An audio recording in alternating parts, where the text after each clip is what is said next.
Baik, kita lanjutkan. Bismillah, alhamdulillah, salatu wassalamu ala rasulillah. Tadi telah kita jelaskan bahwasanya kesalahan utama dari sebagian ahlul kalam, mereka menafsirkan ilaha yaitu la qadir alal ikhtira illallah. Tidak ada yang mampu untuk mencipta kecuali Allah Subhanahu wa taala. Ini dinukil dalam buku-buku mereka sebagaimana saya sudah nukil dalam kitab Syarah Rinci Rukun Iman ya. Yang benar bahwasanya setiap peribadatan kepada selain Allah maka menjerumuskan seorang dalam kesyirikan dengan berbagai macam bentuk ibadah. Ibadah itu banyak. Di antara ibadah berdoa dan ibadah yang sangat agung ya. Siapa yang berdoa kepada selain Allah maka dia terjerumus dalam syirik yang terbesar. Wa man adallu mimman yad'u min dunillah. Dan siapa yang lebih sesat daripada orang yang berdoa kepada selain Allah. Kemudian menyembelih kepada selain Allah itu juga apa? Syirik ya. Dan banyak ibadah-ibadah nazar, bernazar kepada wali, penghuni kubur. Nazar itu adalah ibadah dan hanya bernazar kepada Allah Subhanahu wa taala. Dan seluruh ibadah atau ibadah apapun yang diserahkan selain Allah maka seorang telah terjerumus dalam kesyirikan. Oleh karenanya di antara bantahan ya terhadap mereka adalah antum bisa lihat dalam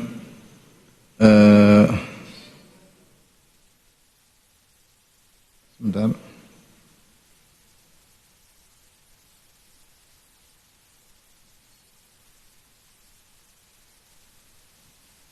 Dalam surat Asy-Syu'ara, perhatikan, coba dilihat surat Asy-Syu'ara ayat 70 dan seterusnya. Asy-Syu'ara ayat 27 saya bacakan tentang dialog Nabi Ibrahim dengan kaumnya ya. Kata Allah Subhanahu wa taala atau ayat 69, "Watlu 'alaihim naba'i Ibrahim." Bacakanlah kepada mereka tentang kabar Nabi Ibrahim. "Idz qala li abihi wa qaumihi ma ta'budun." Ketika Ibrahim berkata kepada ayahnya dan kepada kaumnya, apa yang kalian sembah? Apa yang kalian sembah? Qalu na'budu asnaman fanadhallu laha akifin. Kata mereka, kami menyembah berhala-berhala dan kami senantiasa ukuf, yaitu nongkrong di situ, ibadah di situ. Maka Ibrahim bertanya, perhatikan. Qala hal yasma'unakum idh tad'un? Apakah mereka mendengar kalian ketika kalian berdoa kepada mereka? Aw yanfa'unakum aw yadurrun? Apakah berhala-berhala tersebut memberi manfaat dan beri mudarat? Mereka tidak bisa jawab iya. Mereka tidak bisa jawab iya. Artinya mereka tahu sembahan-sembahan mereka ini tidak mendengar. Dan mereka tahu sembahan-sembahan mereka ini tidak bisa beri manfaat, tidak bisa beri mudarat. Lantas apa yang buat mereka menyembah berhala-berhala? Qalu bal wajadna aba'ana kadzalika yaf'alun. Kami mendapati nenek moyang kami demikianlah mereka telah melakukan. Jadi mereka terjerumus dalam kesyirikan tanpa meyakini bahwasanya patung-patung tersebut bisa mencipta. Bahkan tanpa meyakini patung-patung tersebut bisa beri mudarat dan bisa beri apa? Manfaat. Tidak ada. Kenapa kalian berbuat syirik? Sekedar taklid kepada nenek moyang. Mereka mengakui bahwasanya sembahan-sembahan tersebut tidak bisa beri mudarat, tidak bisa beri manfaat. Dan ini hampir seluruh ahli tafsir menyatakan demikian. Kaum Ibrahim kalah debat dengan Ibrahim. Ketika Ibrahim bertanya, apakah mereka dengar kalian ketika kalian berdoa? Mereka tidak bisa bilang iya. Karena mereka tahu patung-patung tidak mendengar. Ketika Nabi bertanya, apakah patung-patung tersebut memberi manfaat dan beri mudarat? Mereka tidak bisa bilang iya, mereka enggak berani. Karena mereka tahu patung-patung tersebut tidak bisa beri manfaat, tidak bisa beri mudarat. Terus kenapa mereka menyembah? Bal wajadna aba'ana kadzalika yaf'alun. Kami hanya taklid kepada nenek moyang. Nenek moyang begini kami ikut-ikutan. Ya. Sehingga mereka terjerumus dalam kesyirikan, beribadah hanya mengikuti nenek moyang. Dari sini timbul pertanyaan, kenapa mereka menyembah berhala-berhala tersebut? Ini dijelaskan oleh banyak ulama, diantaranya oleh sebagian tokoh Asy'ariyah sendiri, seperti dijelaskan oleh Ar-Razi dan juga dijelaskan oleh Asy-Syahristani ya. Saya bacakan.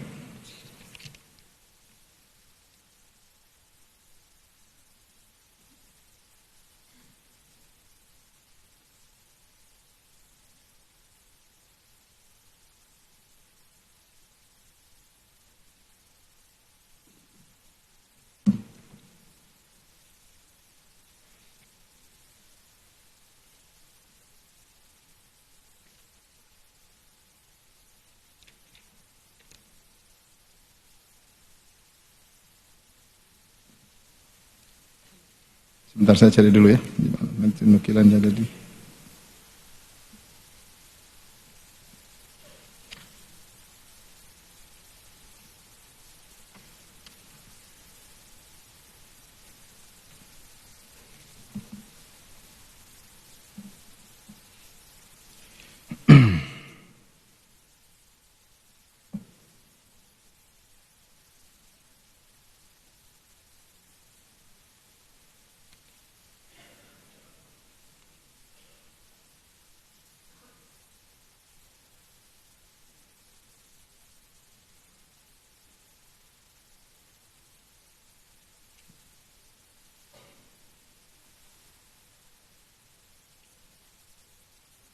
Ini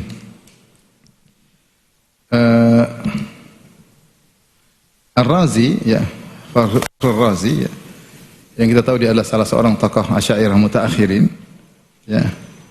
Dia ketika menafsirkan firman Allah, "Fala taj'alulillahi andadan wa antum ta'lamun." Janganlah kalian mengambil tandingan-tandingan bagi Allah sementara kalian mengetahui ya, tentang peribadatan kepada berhala. Dia berkata, "Wa hiya baqiyatun ilal an." Sungguhnya peribadatan terhadap berhala berlaku sampai sekarang. Bal aktsaru ahli alam mustamirruna ala hadhil maqalah. Dan kebanyakan penghuni bumi masih terus di atas keyakinan seperti ini, ya. Wad-din wal madhhab alladhi hadha sya'nuhu yastahilu an yakuna bihaitsu yu'rafu fasaduhu bid-darurah, lakin al-ilma bi anna hadha al-hajar al-manhud fi hadhihi as-sa'a laysa huwa alladhi khalaqani wa khalaqas samawati wal ard ilmun daruriyun. Kata dia, ilmu tentang bahwasanya batu ini yang dipahat, bahwasanya batu ini yang menciptakan aku, batu ini yang menciptakan alam semesta, ini suatu yang mustahil. Semua orang tahu itu mustahil. Fa yastahiqu itbaqul jam' al-'azim alaihi, ya, maka tidak mungkin bahwasanya sepakat seluruh atau jumlah yang banyak meyakini bahwasanya batu ini menciptakan dirinya, sang penyembah, dan menciptakan alam semesta. Enggak mungkin. Fa wajaba an yakuna li abadatil awthan gharadun akhar siwa dzalik. Maka beliau mengatakan, secara logika enggak mungkin. Enggak mungkin ada orang yang menyembah berhala kemudian meyakini berhala ini menciptakan dia, padahal dia yang pahat sendiri. Enggak mungkin kan? Enggak mungkin juga dia yang pahat berhala kemudian yang berhala ini berarti menciptakan alam semesta. Mungkin atau tidak mungkin? Tidak mungkin. Kalau gitu kenapa mereka nyembah? Kata Ar-Razi, pasti ada sebab yang lain. Kemudian disebutkan sebab-sebabnya. Nanti akan saya tungkilkan sebab-sebabnya. Sebab-sebab syirik, sebab-sebab menyembah berhala padahal berhala tidak bisa beri manfaat, tidak bisa beri mudarat. Kenapa kok disembah? Padahal batu tidak bisa mencipta. Kenapa disembah? Ada sebab-sebabnya disebut oleh Razi. Saya tidak nukil dari orang lain, dari Razi. Karena Razi diakui oleh mereka. Tapi demikian juga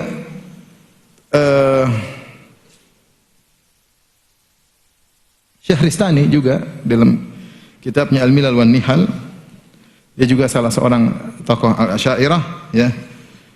Beliau berkata tentang para penyembah berhala, "I'lam anal asnaf allati dzakarna madahibahum yarji'una akhiral amri ila ibadatil asnam. Idza kana la yastamirru lahum tariqatun illa bi syakhsin hadir yanzuruna ilaihi wa yaqufuna alaihi. Wa an hadha ittakhadha ashabur ruhaniyat wal kawakibi asnaman za'amu annaha ala suratiha." Dia sebutkan kenapa orang-orang menyembah sesuatu yang nampak, patung atau apa. Sebenarnya patung-patung ini adalah perwakilan dari ruh-ruh atau bintang-bintang yang mereka yakini. Jadi mereka ingin mendirikan sesuatu sebagai simbol untuk disembah, paham? Sebagai simbol untuk disembah. Jadi patung-patung itu hanyalah simbol dari ruh-ruh. Gampangnya seperti orang Nasara menyembah patung Nabi Isa, paham? Ini patung hanya perwakilan dari Nabi Isa. Sebagaimana orang Buddha menyembah patung Buddha, mereka yang pahat sendiri, bukan patung ini menciptakan alam semesta, tapi patung ini perwakilan dari siapa? Buddha, faham? Maka demikian pula, ya kata beliau, wa an hadza takhadha ashabur ruhaniyat wal kawakib asnaman za'amu annaha ala suratiha. Mereka menyangka bahwasanya patung-patung ini sesuai dengan bentuk-bentuk bintang-bintang, benda-benda langit, roh-roh yang mereka sembah. Wil jumlah wadhul asnam haitsu ma qaddaruhu innama huwa ala ma'budin ghaibin hatta yakuna sanamu al-ma'mul ala suratihi wa syaklihi wa hayatihi naiban manabahu. Perhatikan. Intinya kata beliau, orang-orang yang membuat berhala sesuai dengan bentuk yang mereka tentukan merupakan bentuk yang mereka kira-kirakan sesuai dengan sesembahan yang gaib yang tidak dilihat. Sehingga berhala yang mereka buat ini sesuai dengan bentuk sesembahan tersebut, kondisinya hanyalah sebagai mewakili simbol bagi sesembahan gaib yang mereka sembah. Wa qa'iman maqamahu, yang menduduki kedudukannya. Wa illa fa na'lamu qat'an anna akhilan ma la yanhatu jisman biyadihi wa yusawwiruhu bis suratan thumma ya'taqidu annahu ilahuhu wa khaliquhu wa ilahul kul wa khaliqul kul. Karena kita tahu pasti tidak mungkin ada seorang pahat patung kemudian dia meyakini patung ini menciptakan dia dan menciptakan alam semesta, menciptakan langit, enggak mungkin. Idz kana wujuduhu masbuqan bi wujudi sanih, karena ini pembuatnya lebih dahulu ada daripada patung. Justru dia yang membuat patung. Bagaimana setelah dia buat patung dia meyakini patung menciptakan dia? Enggak mungkin. Enggak ada orang berakal demikian. Makanya dia ingin jelaskan kalau begitu, kenapa patung disembah? Patung ini hanyalah simbol, paham? Simbol dari orang soleh, simbol dari roh tertentu, simbol dari benda-benda langit, ya. Wa an hadza kanu yaqulun, ya, kemudian beliau berkata, lakinnal qaum lama akafu ala tawajjuh ilaiha kana ukufun dzalika ibadah. Tetapi ketika mereka musyrikin nongkrong dan bertawajuh hati mereka kepada patung tersebut, maka nongkrongnya mereka, kecondongan mereka kepada patung tersebutlah ibadah. Wa talabuhum lahawaija minha itsbatun ilahiyatin laha. Ketika minta sesuatu kepada patung tersebut, meskipun hanya simbol, menunjukkan patung tersebut dijadikan sebagai sesembahan. Paham? Meskipun hanya simbol, tapi ini dijadikan sebagai sesembahan. Wa an hadza kanu yaqulun. Oleh karena mereka pernah berkata, "Ma na'buduhum illa liyuqarribuna ila Allahi zulfa." Kami tidaklah menyembah sesembahan-sembahan ini, berhala-berhala ini, kecuali untuk mendekatkan kami kepada Allah dengan sedekat-dekatnya. Paham? Jadi ini contoh penyembahan terhadap berhala yang tidak bisa apa-apa tapi ternyata hanya sebagai apa? Simbol. Saya bacakan lagi perkataan Razi sebelum saya sebutkan sebab kesyirikan versi Razi. Kata Razi dalam tafsirnya, annahum wada'u hadhil asnam wal awthan ala suwari anbiya'ihim wa akabirihim. Sungguhnya mereka ini para musyrikin, mereka membuat patung-patung dan berhala-berhala sesuai dengan bentuk nabi-nabi mereka dan orang-orang pembesar-pembesar mereka. Jadi ini perwakilan apa? Perwakilan nabi atau perwakilan orang-orang saleh. Wa za'amu annahum mata ishtaghalu bi ibadati hadhihi tamathil fa inna ulaikal akabira takunu syufa'alahum indallahi ta'ala. Dan mereka meyakini kapan mereka sibuk beribadah kepada patung-patung ini yang merupakan perwakilan simbol dari orang-orang saleh, para nabi, kapan mereka sibuk beribadah, maka orang-orang saleh tersebut akan menjadi pemberi syafaat bagi mereka di sisi Allah, memudahkan urusan dunia mereka.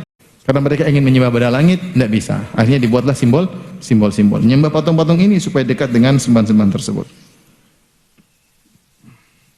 Sebab yang kedua, kata beliau, kenapa ada sembah-sembah di menyembah patung-patung? Karena sebagian orang meyakini dengan bahwasanya benda-benda langit, bintang-bintang, rembulan-rembulan, planet-planet ini punya pengaruh terhadap, kalau gerakan mereka mempunyai pengaruh terhadap gerakan kejadian di alam semesta, ya. Dan mereka yakin bahwasanya ada keterkaitan antara gerakan benda-benda langit dengan kebahagiaan dan kesengsaraan manusia di atas muka bumi, ya. Oleh karenanya mereka harus membuat patung-patung, ya, sebagai simbol dari benda-benda langit tersebut, ya. Sama, mirip dengan yang pertama.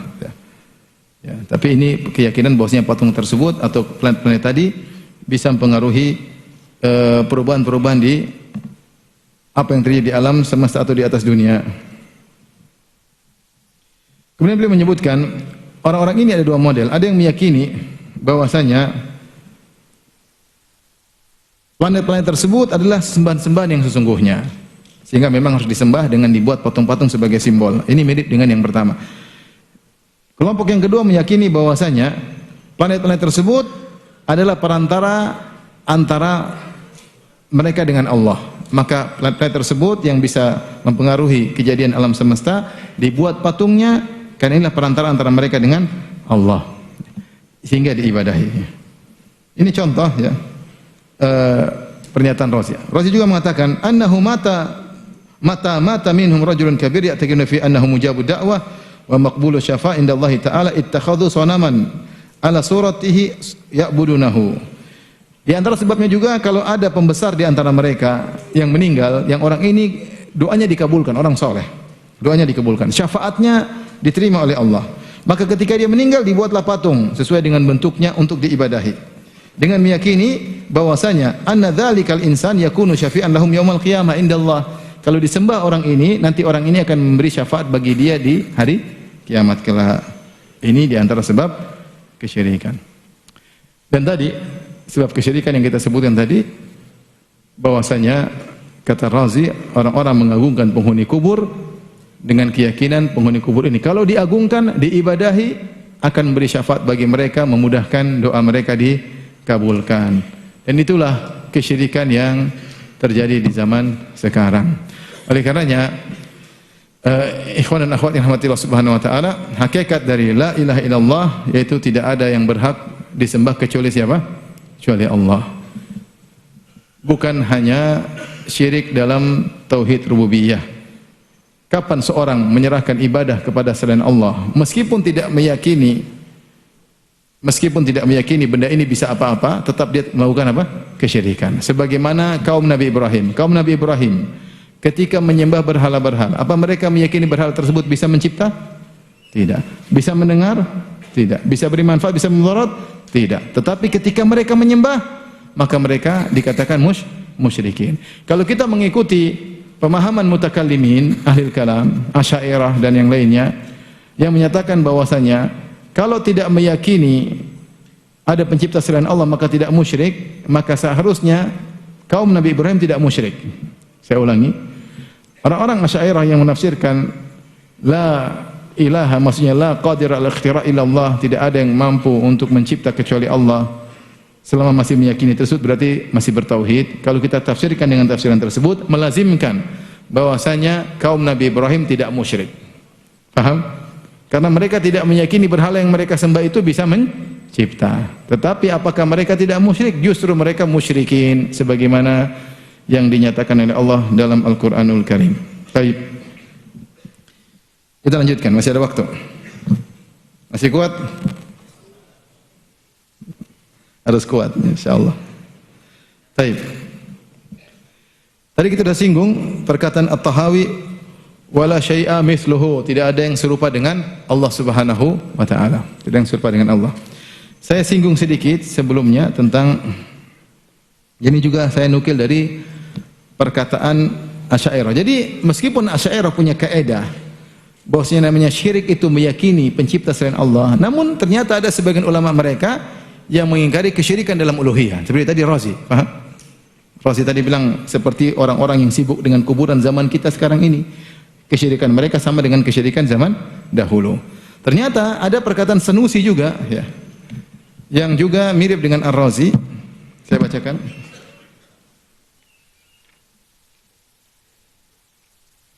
Saya bacakan ya. Ar-Razi berkata, biar. Syirik ada beberapa, kata dia, syirik ada beberapa model. Model-model syirik menurut As-Sanusi. Sanusi punya buku kitab tentang akidah ya. Ummul Barahin, judulnya apa? Ummul Barahin ya, dan syarahnya. Taib, yang buku itu dihafalkan oleh banyak penuntut ilmu ya, karena buku tersebut dianggap sangat bagus tentang masalah akidah Asy'ariyah. Meskipun dia bermadzhab Asy'ari, namun ternyata ketika membahas tentang syirik dia ada benarnya. Dia mengatakan syirik itu ada beberapa. Pertama namanya syirku istiqlal. Syirik istiqlal. Syirku istiqlalin, maksudnya syirik independen. Maksudnya apa? Wa huwa itsbatu ilahaini mustaqilain, yaitu menetapkan, atau ini disebut syirik murni ya, syirik murni, menetapkan dua ilah, dua pencipta yang mustaqilin, independen. Contoh Majusi. Majusi bilang Tuhan ada berapa? Dua. Ada Tuhan api atau terang, ada Tuhan kegelapan.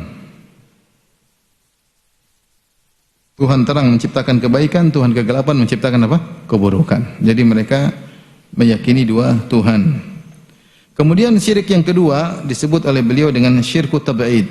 Syirku tab'id. Tapi itu artinya memparsialkan. Syirik memparsialkan. Membagi-bagi. Ya, bagi-bagi. Kata beliau, wa huwa tarkibul ilah min alihah. Yaitu menyusun satu ilah dari beberapa ilah. Satu Tuhan dari beberapa Tuhan. Kasyirkun Nasara, contohnya syiriknya Nasara yang meyakini Tuhan ada tiga, Trinitas. Ya, Trinitas. Beda dengan Majusi. Kalau Majusi Tuhan benar-benar dua, faham? Tuhan. Kalau Nasara enggak, Tuhan itu tiga sama dengan satu. Satu tambah satu bukan dua jadinya ya. Satu tambah satu sama dengan satu. Paham ya? Ini disebut Trinitas, yaitu satu tambah satu sama dengan apa? Satu, bukan tiga jadinya, tapi satu sama dengan satu. Ini disebut tab'id. Maksudnya ini satu dibagi menjadi tiga. Beda dengan yang pertama benar-benar mustaqil, masing-masing Tuhan mustaqil, benar independen masing-masing. Jadi Tuhannya benar-benar dua, itu Majusi. Paham? Baik. Yang ketiga kata Sanusi, sebut syirku takrib. Syirku takribin, yaitu syirik pendekatan. Apa maksudnya syirik pendekatan? Yaitu beribadah kepada selain Allah untuk mendekatkan kepada Allah. Ibadatu ghairillahi ta'ala liyuqarriba ila Allahi zulfa. Yaitu menyembah selain Allah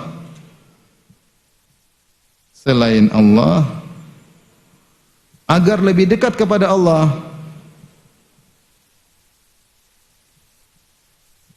Agar lebih dekat kepada Allah.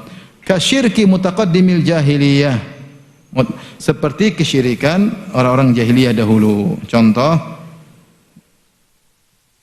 syirik kaum jahiliyah dulu. Ya, kaum jahiliyah zaman Nabi Muhammad SAW. Jahiliyah dulu. Karena kalau mereka ditanya oleh Rasulullah SAW, kata mereka, ma na'buduhum illa liyuqarribuna ila Allahi zulfa. Kami tidak menyembah Lata, kami tidak menyembah Uzza, kecuali agar kami lebih dekat kepada siapa? Allah. Paham? Ini bukan tujuan kami Allah. Ini hanyalah perantara. Kami minta lewat mereka, kami tunduk kepada mereka, kami nangis kepada mereka, supaya sampai kepada Allah. Dan mereka kasih logika, kamu kalau minta sama presiden, susah. Minta lewat menteri. Kapan menteri ACC, presiden tinggal oke. Kenapa kalau kau minta langsung presiden mana dengar? Kamu siapa? Ya. Jadi mereka menganalogikan Allah dengan apa? Presiden. Kita bilang analogi yang salah. Kalau presiden benar tidak tahu siapa kita, dan dia butuh menteri, makanya dia nggak enak sama menteri. Kalau menteri ACC dia pasti apa? Nggak enak. Karena dia butuh kepada menteri. Ini dua hal mendasar berbeda. Ingat, presiden tidak tahu kita langsung, gitu tidak? Antum kenal presiden nggak? Kenal. Raja nggak kenal antum. Dan raja butuh dengan apa? Menteri-menteri. Sehingga kalau menteri ACC dia nggak enak, dia pasti oke kan.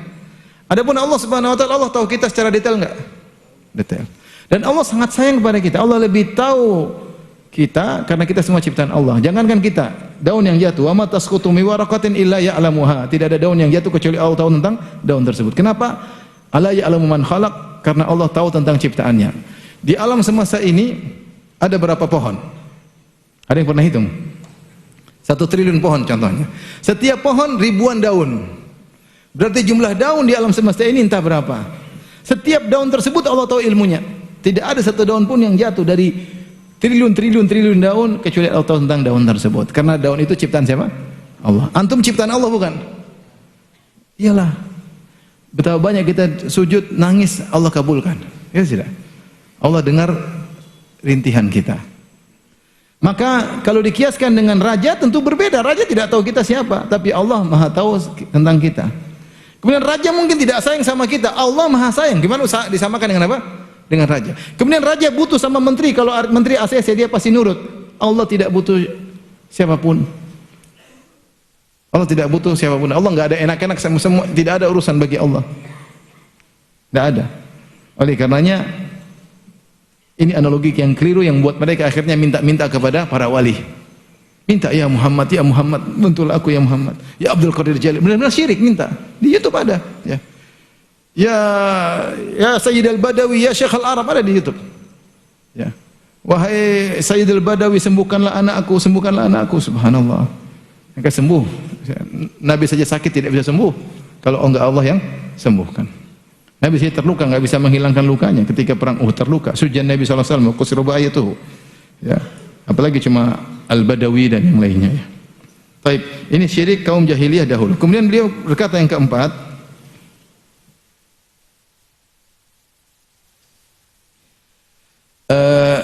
syirku mutaakhir, disebut dengan syirku taklid. Syirku taklid, syirik taklid, ikut-ikutan. Syirik taklid, ikut-ikutan. Kata beliau, huwa ibadatu ghairillahi tab'an lil ghair. Beribadah kepada selain Allah karena ikut-ikutan.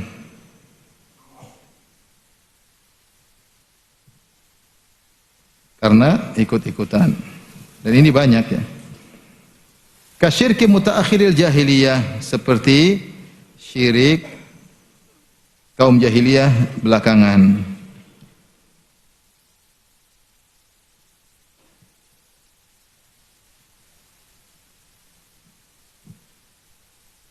Contoh tadi seperti syiriknya Nabi Ibrahim, kaumnya Pak ikut-ikutan bukan? Ikut. Bal inna wajadna aba'ana kadzalika yaf'alun. Kami dapatin moyang kami seperti ini. Subhanallah. Terus ada juga syirik karena enggak enak. Saya bacakan dalilnya sebentar. Ada syirik ikut-ikutan, ada syirik karena enggak enak.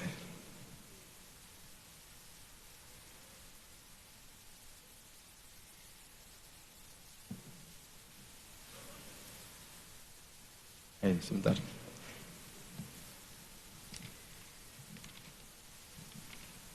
Ini. Baik. Di antara sebab syirik karena enggak enak.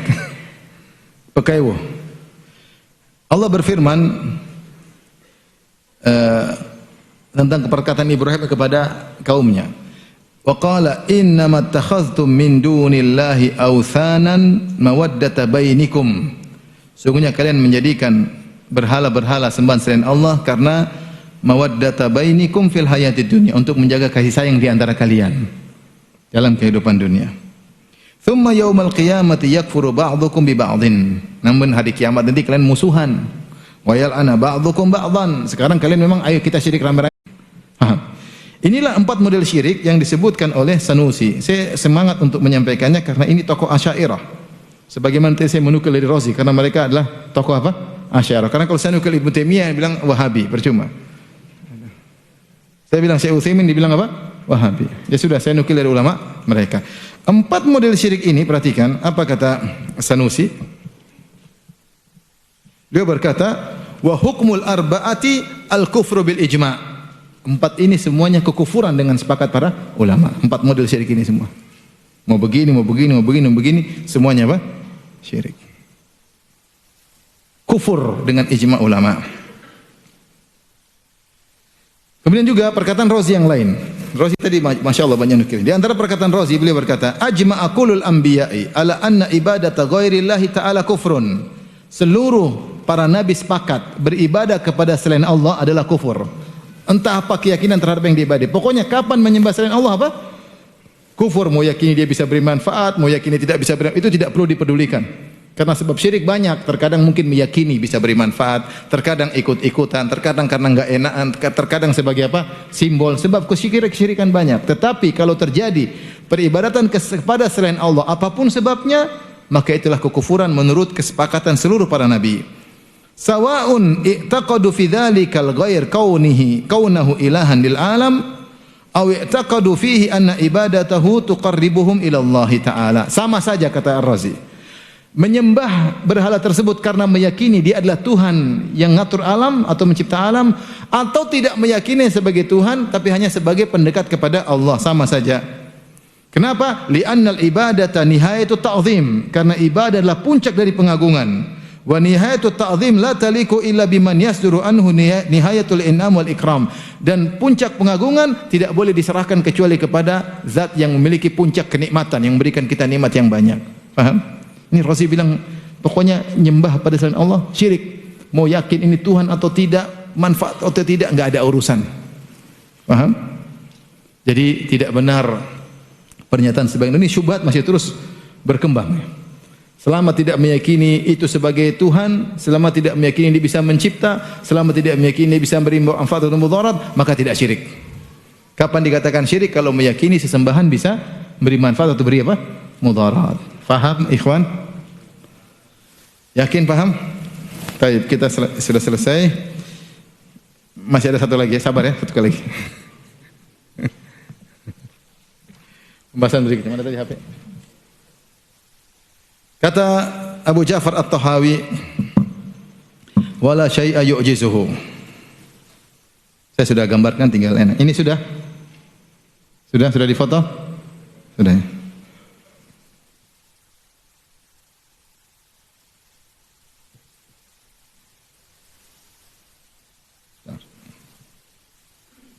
Baik. Perhatikan sini. Al-Imam At-Tahawi berkata wala syai'a yu'jizuhu. Ini semua perincian dari wala syai'a misluhu, ya. Itu kata beliau wahidun la syarikalah. Wahidun la syarikalah, bahwasanya Allah Subhanahu wa taala Maha Esa, tidak ada sekutu baginya. Kemudian dia perinci. Di antaranya wala syai'a misluhu, tidak ada yang semisal dengan Allah, ya. Tidak ada yang semisal dengan Allah, tentu tidak mungkin karena Allah Subhanahu wa taala azali.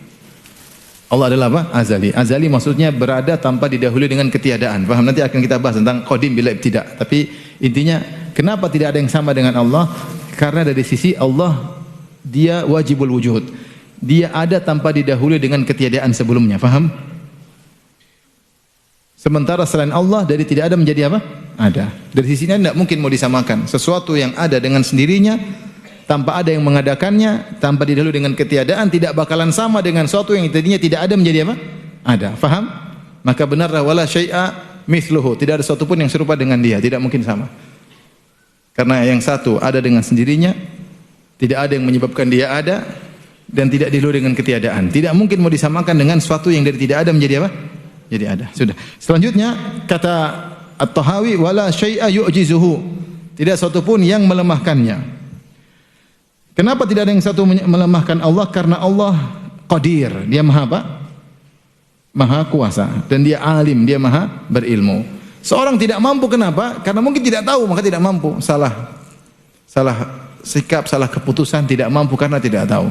Atau dia tahu tapi kemampuannya tidak ada, maka dia pun tidak mampu. Kapan terkumpul maha ilmu dan maha kudrah, maka dia pasti mampu. Dia pasti mampu.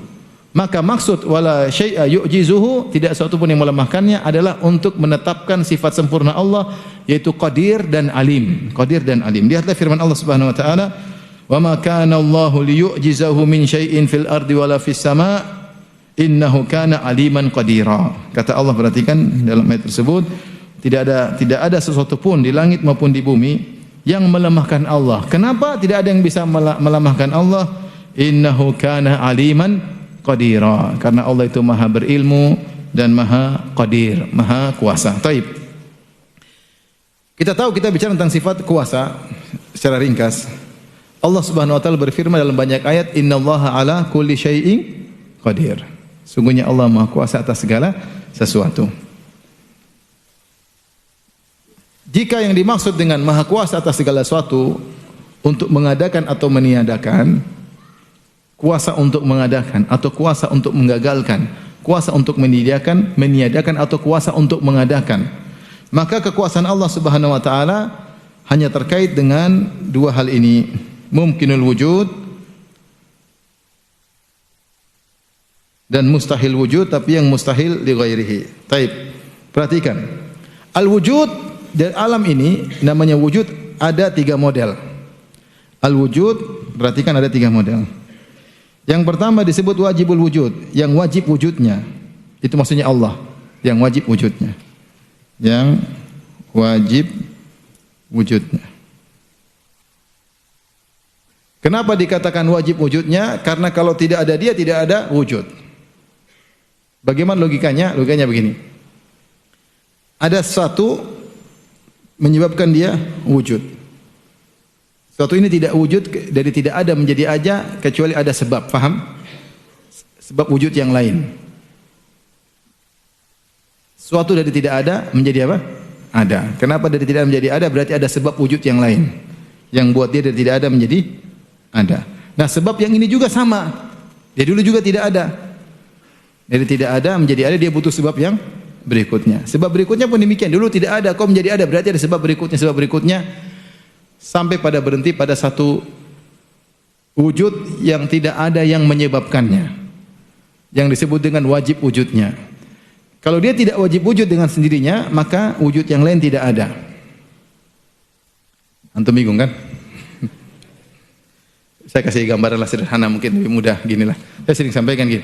Ada seorang penjahat mau dieksekusi sama Jenderal Bintang 1. Tapi Jenderal Bintang 1 mau nembak. Sebelum dia nembak, dia harus nunggu perintah dari Jenderal Bintang apa? 2. Jenderal Bintang 2 tidak bisa perintah kepada Jenderal Bintang 1 untuk menembak kecuali setelah menunggu Jenderal Bintang 3 perintah. Jenderal Bintang 3 juga ternyata tidak bisa perintah untuk Jenderal Bintang 2 setelah dapat perintah dari Jenderal Bintang 4. Jenderal Bintang 4 juga tidak bisa merintah Jenderal Bintang 3 kecuali nunggu sampai Jenderal Bintang 5. Seandainya ini silsilah tidak selesai, kira-kira orang ini jadi dieksekusi enggak? Enggak jadi, paham? Sederhana, saya ulang ya. Ada orang mau dieksekusi, penjahat besar, ya. Mau ditembak. Jenderal Bintang 1 mau tembak, tapi aturannya Jenderal Bintang 1 tidak bisa menembak kecuali nunggu perintah dari Jenderal Bintang 2. Ternyata Jenderal Bintang 2 tidak boleh memerintahkan menembak kecuali tunggu perintah dari Jenderal, maka dia tunggu Jenderal Bintang 3. Ternyata Jenderal Bintang ketiga juga tidak bisa memerintah kecuali nunggu Jenderal Bintang 4. Jenderal Bintang 4 tidak bisa memerintah kecuali nunggu Bintang Jenderal sampai Jenderal 1 triliun, paham? Kalau ini silsilah tidak pernah berhenti, maka tidak akan ditembak orang ini, paham? Karena tidak ada ujungnya. Nah, harus ada ujung yang berhenti. Ada Jenderal yang Bintang 100 yang dia tidak nunggu perintah lagi. Dia langsung perintah tanpa menunggu perintah dari atasannya, paham? Baru terjadi apa? Eksekusi. Berarti silsilah ini harus berhenti pada satu yang bisa memerintah tanpa menunggu perintah lain. Baru bisa terjadi eksekusi. Seandainya ini silsilah tidak ada penghujungnya, terjadi eksekusi atau tidak? Tidak. Paham? Alam semesta ada atau tidak? Alam semesta ini adalah urutan dari wujud pertama, wujud kedua, wujud ketiga. Kalau alam semesta atau sesuatu barang tergantung pada wujud kedua. Wujud kedua ternyata tergantung pada wujud ketiga. Wujud ketiga tergantung. Maka kalau silsilah ini tidak berhenti, ini wujud tidak ada. Paham atau tidak? Seperti tadi, tidak jadi dieksekusi. Karena masih menunggu wujud berikutnya, wujud berikutnya, wujud berikutnya, wujud berikutnya, masih bergantung wujud berikutnya. Kalau tidak ada penghujungnya, maka tidak terjadi alam semesta. Maka wujud ini semua harus berhenti pada satu wujud yang wajib wujud tanpa ada yang mewujudkannya. Dialah Tuhan. Paham? Maka Tuhan itu disebut dengan wajibul wujud, yang wujudnya wajib ada. Sehingga terjadilah alam semesta. Paham atau tidak? Alhamdulillah, berat. Kalau antum lupa, ingat saja yang ditembak tadi siapa itu. Biar enggak bingung. Nah, itu namanya wajibul wujud. Wajibul wujud tidak terkait dengan ada dan tiada, karena dialah yang wajib ada.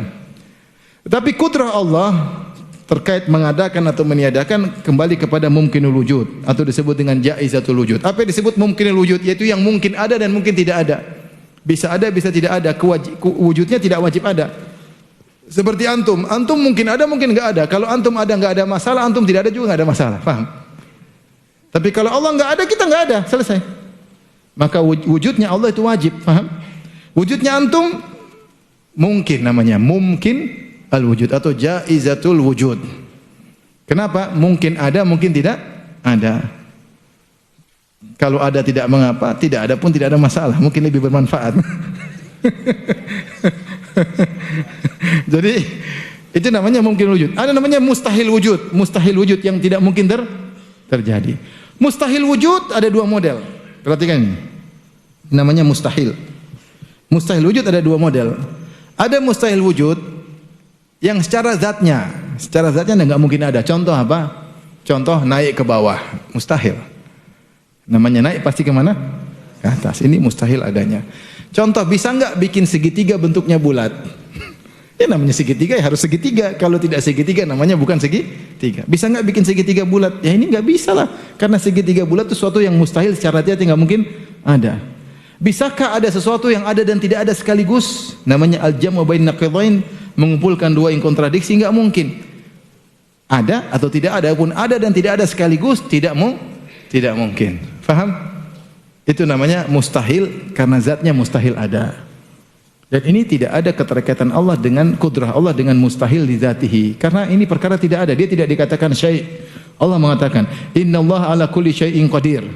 Allah Maha Kuasa atas segala sesuatu. Sesuatu itu tidak termasuk dalam sesuatu mustahil di zatihi.